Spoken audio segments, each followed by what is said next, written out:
Hello guys.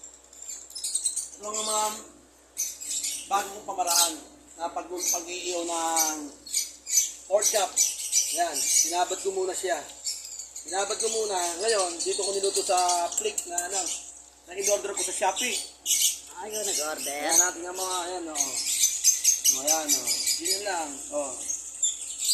Itong baboy na ito yung binili ko sa Dali. Sa dali. Sa Dali ko binili yan, yung lempong yan. Hindi madali lang yan, madali. Ayan ang kinalabasan niya, yung naluto, ito na ngayon ang kinalabasan. O, para na rin ako nag-iyaw sa uling, di ba? Napakasimple lang. Subukan nyo, hindi kayo mahirapan. Babad nyo lang yung baboy, pagkababad, mga ilang minuto, pwede nyo na yan rito. Salang. Bakal yan, ayan o. O, di ba? Thank you, Shopee. Kahit di ka na magmantika, kahit di ka na maglagay ng mantika, kung saan na nagmamantika, ayan o. Ayan, makikita nyo, papahirap ko lang siya ng konti. Nag-iyaw-iyaw ko lang. Pero kailangan mahina apoy, kasi pag malakas, madaling masunog. Kaya lang pinalabasan, no? Parang iniyaw na baboy na. Okay, guys, thank you.